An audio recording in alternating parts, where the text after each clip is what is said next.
뉴욕에서 경매사로 일하는 20대 여성. 그는 성공한 60대 음반 제작사랑 교제 중이었는데요. 이 할배 해리라는 인물은 어릴 때부터 지금까지 계속 20대 여성만 사귀는 독신남입니다. 둘은 휴가를 보내기 위해 여자의 별장으로 왔고 그녀의 엄마가 찾아오며 사건은 시작됩니다. 딸의 남친이라고 하자 처음에는 믿지 못하다 해리는 자세한 상황 설명을 합니다. You're dating my daughter? Now who would have thought that would be worse news? 아무튼 오해가 풀리고 다 같이 장을 보는 장면인데요. 변태 같은 늑다리가 엄마 에리카 마음에 들지 않습니다.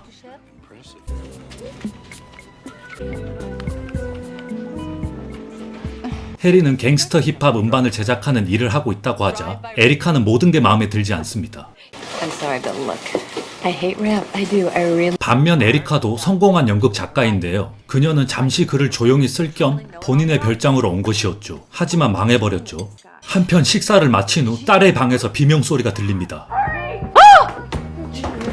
해리는 여친과 잠자리를 시도하다 심장에 무리가 찾아왔습니다. Yes, we need an ambulance right away, please.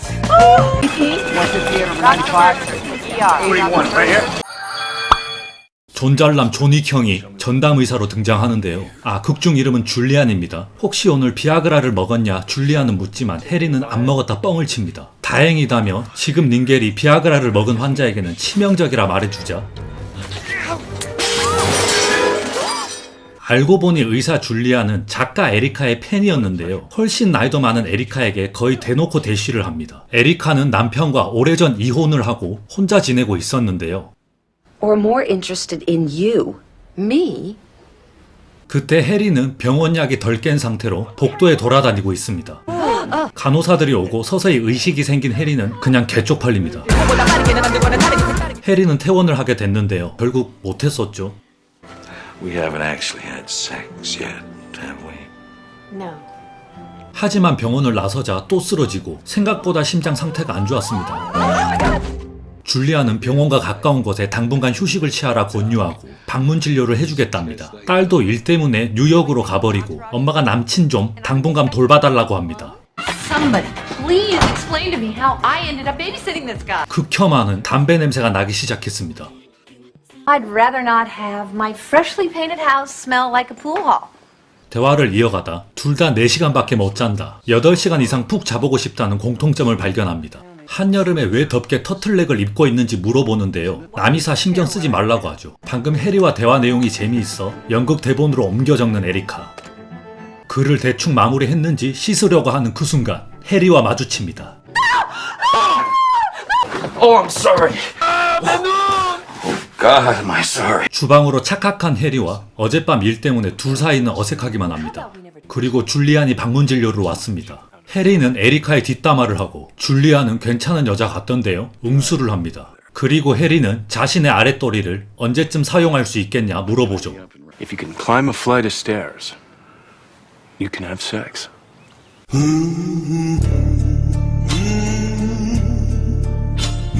줄리안의 눈에는 에리카가 마냥 사랑스럽게만 보입니다.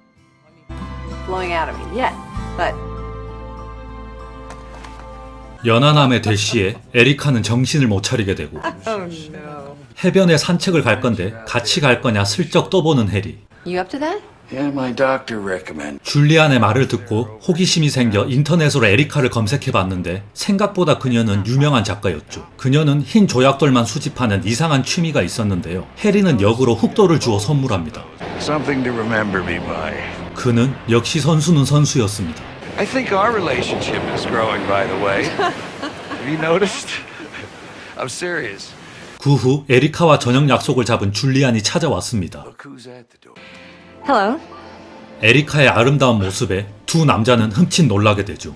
별장이 홀로 남겨진 해리는 에리카의 지난 앨범들을 보게 됩니다. 그리고 자신이 준 돌도 발견하게 되죠.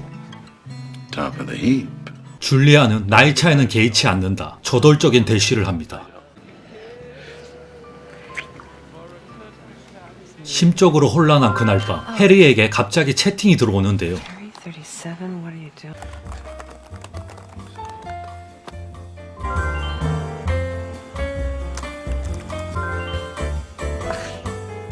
I don't understand how he knows everything.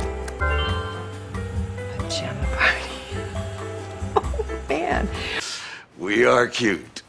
Well, this is pretty unusual for me. I'm not used to having. 강인한 여성으로 살다 스스로 벽을 쳤다. 그 벽만 없다면 정말 매력이 많은 여자라 칭찬해줍니다. You're like the only person who ever really got me. I don't hate you. 늦은 밤, 갑자기 뉴욕에서 딸이 돌아왔습니다. 알콩달콩하는 모습에 에리카는 민망해하고 해리 역시나 조금 뻘쭘한 것 같은 신호를 보냅니다. 에리카는 갑자기 배고프지 않다며 자리를 비켜주는데요. 딸은 둘의 묘한 분위기를 눈치채버립니다. He's insanely too old for me. I'd be nuts to keep this thing going. True. 해리가 엄마랑 잘 되길 바라며 엄마가 뭘 걱정하는지 아는 딸은 맹세컨대 해리랑 잠을 같이 안 잤다고 합니다. 딸은 해리랑 친구 사이로 지내기로 하고 해리도 흔쾌히 그걸 받아줬죠. 하지만 줄리안에게 전화가 와 또 저녁 식사에 초대받습니다. 그리고 딸은 엄마가 해리랑 잘 되길 바라며 다시 뉴욕으로 떠납니다. 이제 둘은 해변에서 마음껏 데이트를 즐기게 되죠.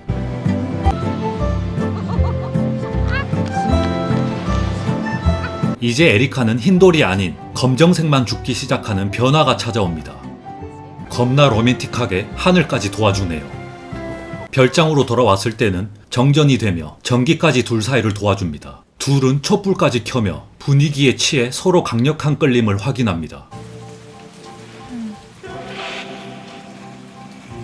Soft lips. I'm so glad they still work. Now look who's got something that works. You didn't even take any Viagra. 해리가 싫어하는 터틀넥을 입지 않을 생각인지 가위로 옷을 잘라버리라고 하죠. Menopause. Who's the lucky boy? 해리의 혈압 체크도 성공적이었습니다. 그렇게 시간이 흐른 뒤 I really thought I was sort of closed up for business. Had sex 3 days after a heart attack and I didn't die. 식사 도중 에리카는 프랑스 파리에 대한 환상이 굉장히 많은 여자였는데요. So, where do you like to eat in Paris? Oh, I love this little bistro called the Grand Colbert. 다음날 둘은 8시간 푹 잔 게 믿기지 않습니다. You are a woman to love. You are a woman to love. What the hell does that mean? 그리고 해리의 건강이 놀랍도록 좋아졌습니다. Julian, thank you. Get overcomers out of it. So out of the blue. 건강을 찾은 해리는 이제 긴 휴가를 끝내고 뉴욕으로 떠납니다. Something to remember me by. No words can ever express my gratitude. I love you. I love you too. You're not like anybody. 아빠가 자신보다 2살 많은 영계랑 약혼했다는 사실에 딸은 충격을 받았는데요. Can you come in? I know you're working, but just please. 급하게 뉴욕으로 온 에리카에게 아빠의 약혼녀를 만나는 자리에 꼭 같이 가달라고 딸은 조릅니다. 경황이 없어 줄리안과의 선약을 까맣게 잊은 채로 뉴욕에 가버린 그녀죠. Guess I got stood up. 한편 뉴욕에선 전 남편의 어린 약혼녀와 어색한 식사 자리가 찾아왔습니다. 그 순간 또 다른 연하와 식당을 찾아온 해리를 발견하고 해리에게 푹 빠져버린 에리카의 가슴이 벌렁대며 좀처럼 진정이 안 됩니다. I'm sorry, maybe I need a little air. Are you okay? Fine. I'll be right back. 식당을 나가는 그녀를 해리도 발견하고 어색한 인사를 나눕니다. Hi. Oh God, I'm so stupid. Erica. She's just a friend. Oh yeah. I have never lied to you. My life has just been turned upside down. Mine too. Do you know what that's like after a 20-year marriage? To feel something for another person that is so. Do you know what this is? No. Are we done? I don't know.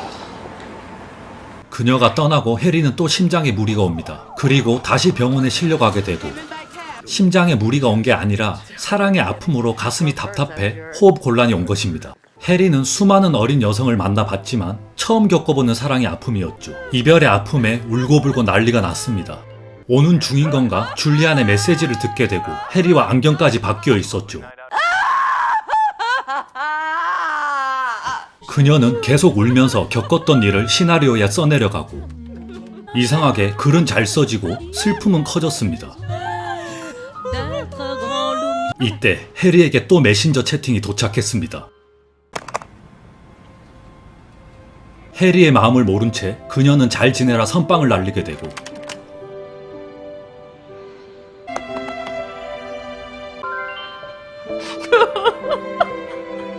그 후 한 파티에 해리는 참석했지만 평소와 달리 좀처럼 사람들과 어울릴 수 없었습니다. 젊은 사람들이 노는 걸 보니 자신이 낄 자리가 아닌 듯 만감이 교차하는 것 같은데요.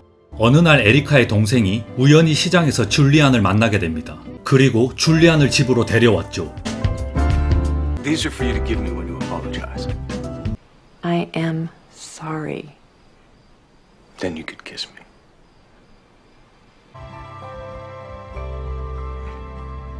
I forgive you. 그리고 드디어 신작 대본이 완성되었습니다. 해리는 어느 날 배우 지망생에게 오디션 내용을 듣는데 본인의 이야기라 깜짝 놀랍니다. 한참 오디션 심사 중인데 해리가 극단으로 찾아왔습니다. Got a minute? They're ready to do the hospital do you take Viagra scene. You want that to be yeah, not you, right? Right. 그때 무대 장치를 테스트하기 시작하고 인공눈이 뿌려집니다. 그녀는 해리를 이제 연인 관계로 받아줄 수 없었죠. I'd like to be friends. I'm not ready to be your friend. 해리는 자신도 모르는 본인의 실체를 찾기 위해 6개월간 사귀었던 모든 여성들을 찾아갔었습니다. 그리고 극단 앞에 다시 찾아왔죠.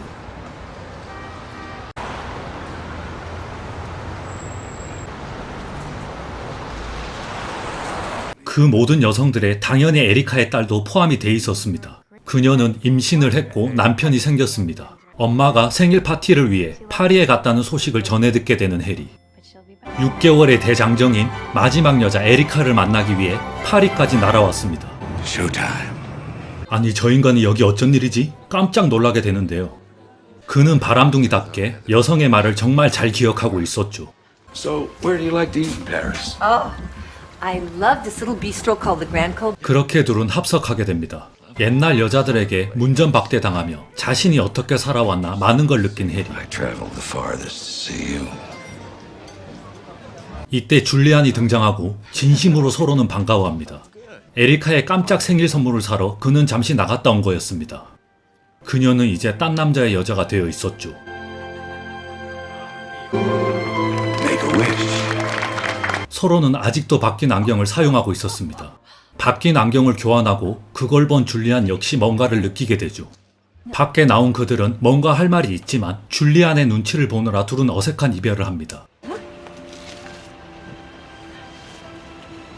홀로 외로이 파리 밤거리를 걷다가 본인의 처지와 다른 낭만적인 파리의 밤입니다.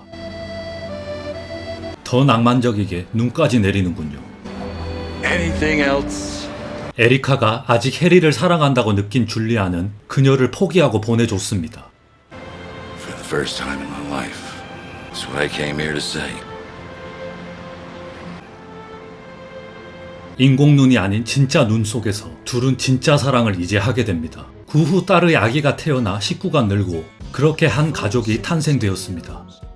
헐리우드에서 가장 연기를 잘한다는 탑3 안에 무조건 들어가는 잭 니콜슨이 개인적으로는 그동안 개성 강한 역할이나 혹은 핵도라의 악역들을 많이 봐서 그런지 이렇게 깜찍한 면이 있었나? 역시 대배우다, 변신의 기재이다 생각이 들었습니다. 물론 연기 스펙트럼이 굉장히 넓었습니다. 버라이어티지는 실제로 여성 편력이 심하고 어린 여성을 많이 사귄 바람둥이로 소문난 잭 니콜슨이 본인이 본인을 연기하였다고 평한 적이 있는데요. 어쩐지 자연스럽다 했습니다. 그래도 워낙에 초특급 레전드라 연기로는 이분 절대 못 가죠. 영화 속에서는 잭 니콜슨을 능가하는 압도적인 노년의 상큼함과 사랑스러움을 연기한 다이앤 키튼이 사실 더 기억에 남는데요. 그도 그럴 것이 이 작품으로 골든글로브 여우주연상을 수상하였습니다. 그녀는 과거 거장 프란시스 포드 코폴라 감독의 명작 대부를 보셨던 분들은 아시겠지만 자상했던 남편이 서서히 마피아로 변해가는 과정 속에 심하게 소가리를 했던 케이 아담스 역으로 스타덤에 올랐었는데요. 실제로 대부 촬영 이후 알파치노와 연인관계가 된 적이 있으며 그리고 영화 애니홀을 찍을 당시 천재 감독 우디 앨런과 교제하기도 했습니다. 올해는 다이앤 키튼과 키아누 리브스가 많은 세월이 흐른 뒤 아카데미 시상자로 나서서 봉준호 감독에게 기생충 각본상을 시상하는 모습을 보니 반갑고 뭔가 뿌듯했었습니다. 여성 감독인 낸시 마이어스는 1976년부터 전 남편 찰스 샤이어와 여러 영화 시나리오를 공동 집필하고 영화 제작을 하였습니다. 이혼 이후 더 잘 나가게 되었는데요. 페어런트 트랩으로 드디어 감독으로 데뷔했고 영화 What Women Want로 역대 여성 영화 감독 영화 중 최고의 흥행을 기록했습니다. 국내에서는 영화 인턴으로 꽤나 이름이 알려진 감독이죠. 이 정도면 로코 장인 수준입니다. 낸시 마이어스는 대중화 버전의 페미니즘 로맨틱 코미디가 장기인데요. 사랑할 때 버려야 할 아까운 것들에서도 본 영상에서는 편집되었지만 남성과 여성이 각자 바람을 피웠을 때 혹은 독신으로 살고 있을 경우 미국 사회가 성별에 따라 시각적 차이를 두는 것을 꼬집는 대사들을 은근히 많이 내포하고 있습니다. 늘 로맨스물이나 로맨틱 코미디 하면 젊고 아름다운 주인공들을 항상 앞세우지만 독특하게도 노년에 접어든 두 남녀가 만들어가는 로맨스물이라 꽤나 신선한 작품입니다. 평생 20대 연계만 만나며 사실 진지하게 연애를 해본 적도 없는 해리와 이혼 이후 일에만 전념하며 여자로서의 인생을 자의반 타의반으로 포기한 에리카의 서툴기도 하고 완숙하기도 한 오묘한 매력이 있는 로맨스물입니다. 보는 내내 입꼬리가 계속 올라가게 되는 작품이죠. 극중 에리카의 낸시 마이어스 감독 본인이 많이 투영된 모습도 보이는데요. 에리카는 성공한 연극작가, 본인은 성공한 영화 감독, 그리고 그녀와 같이 이혼 경험 등 어찌 보면 낸시 마이어스 본인의 로맨스 판타지를 채우기 위한 작품이 아닌가 슬쩍 생각 들기도 했습니다. 젊은 사람들은 이쁘고 아름답기 때문에 눈길이 가고 가지고 싶긴 하겠지만 어느새 훌쩍 세월을 넘겨 황혼기를 맞이하는 남녀 주인공이 서로를 공감하며 이해하며 자신도 모르는 사이 얼어붙은 내면을 녹여줄 인생의 동반자는 역시 삶을 좀 살아본 같은 또래가 더 적격이지 않나? 영화는 말하는 듯합니다. 이상 아만보 무비였습니다.